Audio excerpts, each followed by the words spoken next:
bertanya, jangan ditahan-tahan. Kalau ada sesuatu yang sakit jangan ditahan. Nanti Parna juga ya perlu dikonfirmasikan hukum, ada kesempatan ini ya, tanpa berlama-lama saya langsung persilakan kepada pembicara kita untuk menyampaikan materinya. Ya, silakan. Bebas berdiri. Izin teman-temannya berdiri ya. Pertama-tama saya ucapkan terima kasih kepada Om Samuel, Lester Jakaria dan Bang Renaldo.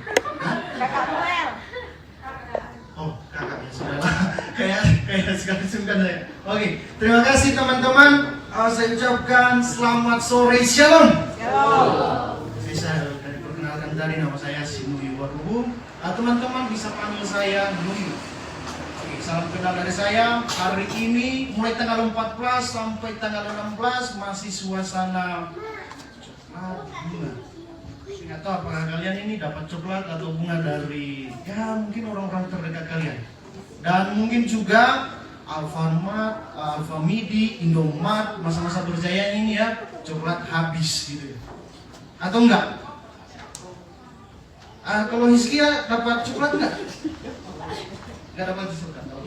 Oke teman-teman, kita akan bahas salah satu tema yaitu relationship. Oke, ngomong sebelah kanan kayaknya dong, relationship. Mohon maaf kalau misalnya saya salah untuk mengucapkan, karena lidah saya lidah orang Indonesia, jangan samakan saya dengan bule-bule di sana. Oke, makasih teman-teman. Kita akan bahas mengenai secara sederhana di bahasa Indonesianya relasi. Next, kita akan baca di dalam Markus 12 ayat 30 sampai 31. Nanti saya minta tolong kepada Bang Reynaldo untuk membacakannya. Markus 12 ayat 30 sampai 31.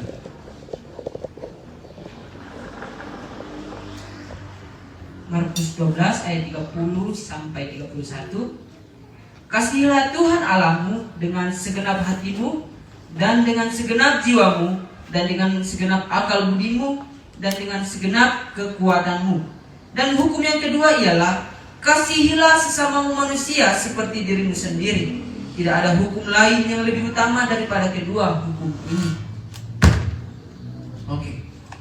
Teman-teman kasih tahu kanan kiri kalian, Tuhan mengasihimu. Aku mau nanya dulu ya, ada nggak yang datang dengan pasangannya? Angkat tangan dong. Kalau nggak ada ya nggak apa-apa, bilang aja. Berarti jomblo semua. Berarti bagi teman-teman yang merasa jomblo, berarti ini peluang besar. Ini yang ada di sini semua jomblo semua. Ya Bang Renaldo ya, jomblo semua ya. Oke, ketika kita berbicara tentang relasi, secara sederhana saya akan mengartikan kepada kita bahwa relasi itu adalah perjanjian. Kenapa saya berkata demikian? Karena ketika kita membangun hubungan, berarti kita ada yang namanya komitmen. Saya setuju dengan kamu untuk membangun atau berjalan bersama-sama. Mungkin saya akan memberikan salah satu statement untuk kawan-kawan semua. Mencintai itu adalah kebebasan. Mencintai itu adalah keputusan. Dicintai itu adalah kebebasan. Kamu boleh mencintai siapa saja, tapi kamu tidak boleh menghalangi orang mencintai kamu. Itu penting. Ketika kita berbicara tentang hubungan, pertama-tama di dalam konsep kekristenan, kita tidak pernah mengenal yang namanya kasih sebelum Tuhan itu mengasihi kita terlebih dahulu. Kita tidak akan pernah bisa mengasihi orang lain atau orang-orang yang ada di sekitar kita tanpa kita terlebih dahulu tahu bahwa Tuhan sudah mengasihi hidup kita. Jadi pertanyaan sekarang, apakah Tuhan sudah mengasihimu dan apakah kamu sudah merasakan kasih itu? Ketika kita membaca Markus pasal 12 ayat 30 sampai 31, dikatakan di sana bahwa kasihilah Tuhan Allahmu. Dan hukum yang kedua yang sama dengan hukum yang pertama, yaitu kasihi sesama manusia seperti dirimu sendiri. Seringkali kita melewatkan di sini bahwa hukum pertama kita mengasihi Tuhan dan yang kedua mengasihi sesama. Tetapi ada sebenarnya di pertengahan itu, yaitu mengasihi diri sendiri. Kita harus tahu bahwa ketika Tuhan mengasihi kita, kita bisa mengasihi diri sendiri, memperlakukan diri sendiri bagaimana Tuhan memperlakukan diri kita. Jangan berkata bahwa saya mengasihi orang lain, sedangkan kawan-kawan semua yang ada di sini tidak bisa mengasihi diri sendiri. Tidak mungkin teman-teman menceramahi, misalnya ada seorang perokok misalnya, jangan merokok, sedangkan dirimu sendiri adalah perokok. Tidak mungkin. Atau misalnya Anda seorang pecandu narkoba seperti itu ya. Nggak mungkin teman-teman bilang ke kawan-kawan yang lain itu, jangan coba-coba narkoba ya, itu berbahaya. Pertama-tama kasihilah dirimu sendiri dulu. Tapi ini bukan berbicara tentang egoisme. Bukan juga kalau kata lain itu ada yang narsis. Jadi dia lebih kepada pengagungan diri sendiri. Itu berbeda juga. Mengasihi diri sendiri itu adalah kita juga harus berdamai dan mengenal posisi atau status kita di hadapan Tuhan. Bahwa kita ini adalah orang yang sudah ditebus, sudah diselamatkan, maka kita harus mempersembahkan tubuh kita sebagaimana Tuhan inginkan di dalam hidup kita. Next, selanjutnya, ketika kita berbicara tentang relasi, yang bisa mempersekutukan kita dengan Tuhan adalah Kristus. Kristus sebagai pribadi yang kita tahu bahwa dia adalah Logos yang telah berinkarnasi menjadi manusia, yang telah mewakili Allah dan manusia, yang mati di atas kayu salib supaya saya dan saudara diselamatkan. Jadi ketika saya membaca berita beberapa waktu lalu itu ada kejadian di Tanah Toraja ini, ada anak sekolah ya yang mati bunuh diri. Seperti itu ya, bukan tupi lagi, sudah masuk berita kan. Saya sempat mengatakan kepada kawan-kawan di bibir rokok bahwa cinta itu kuat seperti maut, tetapi tidak berujung maut.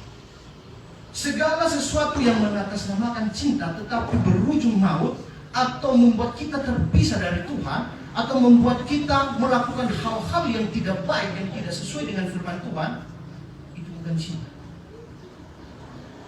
Jangan sampai kita salah memahami tentang cinta. Karena ketika kita berbicara tentang relasi, saya sudah katakan tadi bahwa ini adalah perjanjian. Asiknya di dalam pengajaran tabernakel, ketika kita berbicara tentang relasi, Yesus menggambarkan dirinya sebagai mempelai pria surga dan gereja sebagai mempelai wanitanya. Jadi sebenarnya puncak relasi di dalam kekristenan kita adalah lambang dari suami dan istri. Mungkin kalian bertanya-tanya seperti apa suami dan istri. Jangan tanya saya juga belum nikah. Tanya yang sudah menikah ya. Saya tidak tahu. Coba tanya seberapa terbukanya mereka, seberapa asiknya mereka ketika mengatakan cinta. Mungkin teman-teman mengatakan, seharusnya kita kalau sudah pacaran masuk pernikahan itu baik-baik saja. Kalian belum tahu sparring di atas tempat tidur itu seperti apa teman-teman. Atau misalnya saling bertengkar seperti itu, tapi masih berada di dalam satu akal. Kalian belum tahu hal itu. Mungkin kalau di pikiran kalian bahwa cinta itu kita saling sayang-sayangan. Dan seperti itu sebenarnya. Kalian coba tanya kepada orang-orang yang menikah bahwa cinta itu tidak hanya sekedar kita tidak hanya seperti itu. Tetapi ada hal-hal yang sebenarnya kita korbankan. Sama seperti Allah telah mengorbankan anaknya yang tunggal untuk kepada kita manusia, yaitu Kristus yang tergantung di atas kayu salib supaya kita ditebus. Ketika kita berbicara tentang relasi, saya sudah katakan tadi bahwa Allah telah memberikan kepada kita Kristus supaya kita memiliki hubungan yang baik dengan Allah. Karena dulunya kita sudah terpisah jauh dengan Allah karena dosa yang telah memisahkan kita, seperti yang tertulis di dalam Kejadian 3. Nah, dengan kedatangan Kristus, jurang yang memisahkan kita dengan Allah itu kembali diberikan jembatan, yaitu Kristus, supaya kita memiliki hubungan yang baik, yang harmonis dengan Allah. Nah, untuk itu saya ingin mengatakan kepada kita semua bahwa kita tidak bisa mengasihi diri kita sendiri, orang lain, tanpa kita mengetahui bahwa Tuhan mengasihi kita. Mungkin kalian bertanya bahwa saya sudah datang ke gereja berulang kali seringkali saya mendengarkan khotbah, tapi itu tidak menjadi ukuran bahwa saudara dikasih.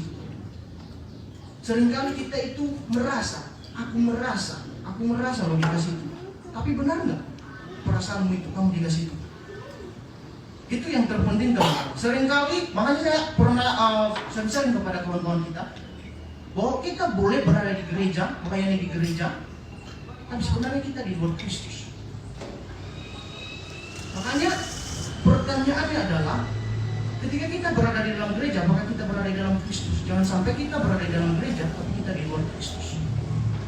Dengan ini, gambar dari segitiga ini, di puncak paling atas adalah Allah, dan yang di pusat itu atau di pertengahan itu adalah Kristus.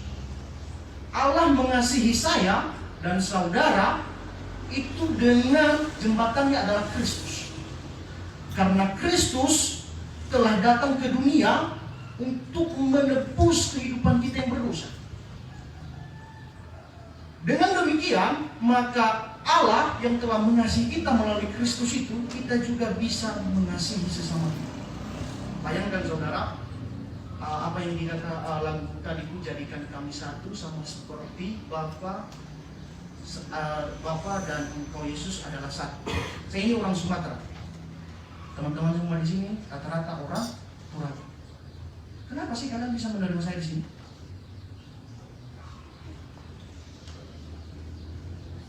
Ada nggak pertanyaan seperti itu? Kenapa sih kita saling mengasihi?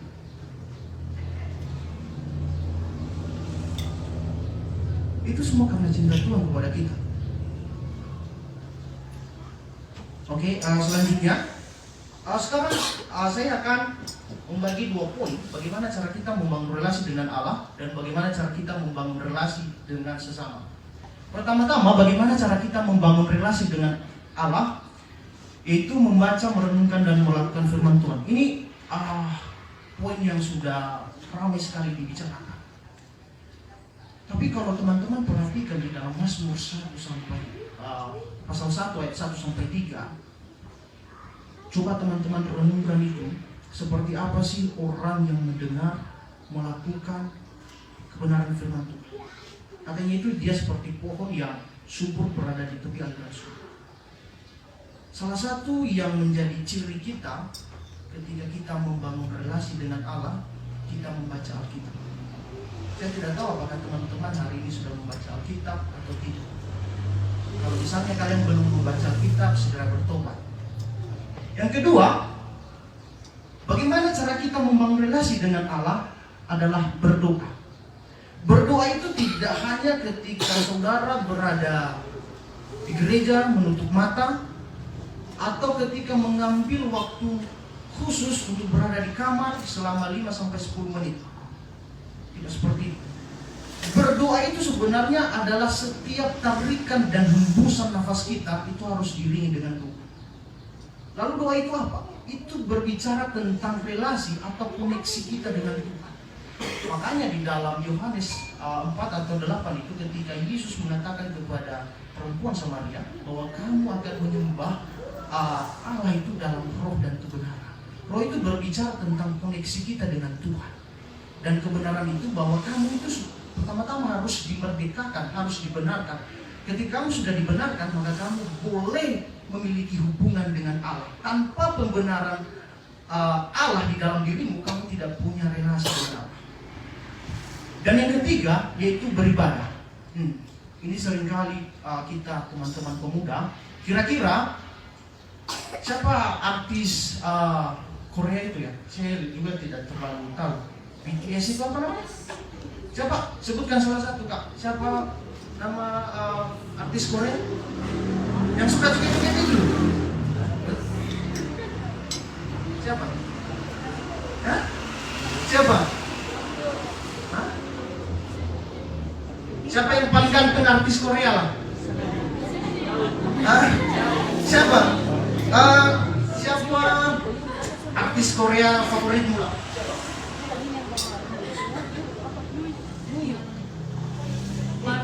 Solomon.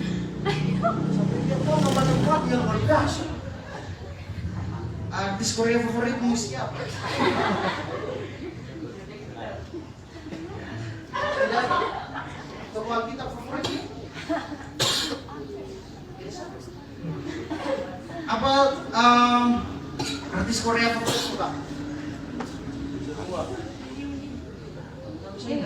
bukan tinggi. Oke. Nuyu. Ini tentang beribadah teman-teman. Seringkali kita mengesampingkan yang namanya ibadah. Ibadah itu apa sih? Mungkin ada orang yang berkata bahwa tubuh kita ini adalah bait suci, terus kita tidak boleh datang ke gereja. Salah satu faham itu dipegang oleh bapak saya yang mengatakan begini, untuk apa sih datang ke gereja? Orang-orangnya juga berbuat dosa, ada yang korup, terus ada yang berbuat jahat, seperti itu. Lebih baik saya berdiam diri aja di rumah, baca Alkitab, berdoa dan bernyanyi dan memuji Tuhan. Tetapi kalau teman-teman membaca di dalam 1 Timotius, dikatakan di Kisah Para Rasul 2, pasal 2 dan pasal 4 dikatakan di sana di kehidupan jemaat mula-mula bahwa ini teman-teman. Menurut kalian LDR itu asik nggak? Tidak. Wih, terima kasih atas kejujuranmu sudah mewakili saya. LDR itu asik nggak? Hah? Kenapa? Kenapa sih LDR itu nggak asik? Kenapa menurut? Saya tuh pernah punya teman itu, dia LDR, terus dia ngomong gitu. Misalnya hari Selasa dia baik-baik aja, hari Rabu bertengkar. Padahal orang ini sudah nelpon, ngomong-ngomong, tapi kok bertengkar akhirnya. Ternyata teman-teman, kita ini terkadang salah memahami yang namanya cinta. Serius. Sebenarnya komunikasi itu yang sesering mungkin, sebenarnya itu membuat kita semakin tahu siapa yang sesama kita atau orang-orang yang ada di sekeliling kita. Tapi seringkali komunikasi itu juga membuat kita salah paham, salah menafsir, menduga, dan tidak nyaman. Seringkali kalau orang ngomong sama kita, kok kita nggak nyambung ya? Nah, untuk itu saya mengatakan kepada kita bahwa bagaimana cara kita membangun relasi dengan Allah. Jangan kita menduga-duga hati Allah. Sesering mungkin kita harus berdoa, membaca Alkitab. Karena itu penting untuk mempersekutukan kita dengan Tuhan. Seperti kita kalau kita mencintai seseorang, kita akan sering chat sama dia. Dari pagi, selamat pagi, cinta, malam, selamat tidur. Seperti itu tuh. Kita aja sering untuk chat pacar kita. Apa? Gebetan kita seperti itu. Masa sih kita enggak sesering itu untuk baca Alkitab? Padahal cinta manusia itu semua. Misalnya kamu umur 20 tahun, ini aja yang kita perpendek umurmu di umur 40 tahun. Kamu cuma hidup 20 tahun dengan pasanganmu, sedangkan Tuhan ketika kamu mati kau akan bersama-sama dengan dia. Tapi seringkali hal yang kekal itu kamu cover itu dengan hal yang fana. Bagaimana cara kita membangun relasi dengan Allah? 5 menit lagi. Oke. Pertama membaca merenungkan firman Tuhan, kedua berdoa, ketiga beribadah, keempat menyembah. Teman-teman nanti bisa baca di Yohanes 4 ayat 23. Saya sudah jelaskan ini tadi. Next, selanjutnya. Bagaimana cara kita membangun relasi dengan sesama? Pertama-tama adalah kasih. Ketika teman-teman membaca di dalam surat 1 Korintus, di sana itu Paulus menceritakan tentang perpecahan di dalam jemaat. Tahu nggak apa yang membuat mereka pecah? Ketika teman-teman baca di 1 Korintus pasal 3, teman-teman akan menemukan bahwa ada orang yang memasang sekat-sekat di dalam gereja. Misalnya kita ini satu gereja. Yang duduk di sini, ini sektenya Paulus. Yang duduk di sini, ini Kristus. Yang di sini, Kefas. Seringkali di dalam gereja kita memberikan kotak-kotak. Oh, ini grup saya, itu bukan grup saya. Akhirnya apa? Ada teman-teman pemuda yang tidak dihargai keberadaannya, diabaikan, diasingkan. Makanya kesendirian yang paling membuat apa ya? Yang paling tidak asik itu adalah kita merasa terasingkan di tengah-tengah keramaian. Kita merasa sendiri di tengah-tengah keramaian orang banyak. Itu sebenarnya kesendirian paling pedih di dalam hidup manusia. Misalnya kita ini sudah bersama-sama, tapi kita merasa sendiri. Kenapa? Karena kita kita sering memberikan tembok, padahal Kristus tidak memberikan tembok kepada kita. Kalau kita mau membangun hubungan dengan sesama, ayo. Kamu rangkul dong teman-teman kita yang diam itu, yang nggak pede itu. Kalau dia sendiri, ayo, kamu datangi dia, ngomong samanya. Atau jangan sampai kamu datang ke gereja, terus penerima tamu bilang shalom, terus kau bilang shalom. Teman-teman tahu nggak, kalau penerima tamu itu tugasnya sangat berat. Kalau dia masuk ke gereja, bayangkan saja kalau penerima tamunya itu pragmatik gitu. Shalom, shalom. Kamu udah masih sejahtera nggak berada di gereja ini? Kalau misalnya ada orang-orang seperti itu, maksudnya gini, kalau kita mau beribadah itu, kita memang memuji Allah. Tetapi ini, kita ini masih hidup. Ini masih hidup di dalam daging. Kalau kita mau membangun hubungan dengan sesama, salah satu yang harus kita lakukan hal-hal yang kecil. Tebarkan dong senyumnya dengan satu sama lain. Oke. Yang kedua tentang persekutuan. Kembali saya lagi ke gereja mula-mula teman-teman. Kalau teman-teman pemuda di sini mau bertumbuh, ayo kita bersekutu bersama. Teman-teman yang hilang mungkin 2 bulan, 3 bulan tidak datang di ibadah yuk, ayo kunjungi mereka. Itu penting sekali.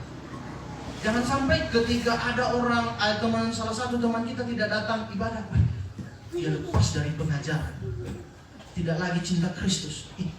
Kamu itu yang salah, kenapa kau nggak kunjungi dia? Tanya dong permasalahannya, mungkin dia lagi putus sama pacarnya, terus dia meratapi. Dan dia tidak datang di gereja, ternyata mantannya itu atau bekas pacarnya itu ada di gereja itu juga. Bayangkan ketika mereka sama-sama mengangkat tangan, terus air matanya jatuh. Bukan karena menyembah Tuhan, karena mereka saling melirik. Ternyata kita saling sama-sama sakit hati. Nah itu kan, makanya, ayolah. Kalau kita mau mengasihi sesama, teman-teman, tebarkan dong kasihnya melalui senyuman. Jangan sampai kita lihat sesama itu kayak kita itu berbeban berat. Kedua, kita harus bersekutu. Dan yang ketiga, saling menolong dan mengingatkan. Galatia 6 ayat 1-2 dan Matius 18 ayat 15. Itu aja teman-teman. Next untuk kesimpulannya. Gini, relasi dengan Allah menentukan pengenalan akan diri sendiri dan relasi terhadap sesama. Kegagalan pengenalan akan Allah, kita juga akan gagal untuk memahami diri sendiri dan gagal juga untuk mengenal orang lain. Jadi pastikan saudara mengenal Tuhan, mengenal diri sendiri dan orang lain yang ada di sekitar. Oke, kita lanjutkan untuk pertanyaan. Makasih teman-teman. Oke, berikan tepuk tangan dulu buat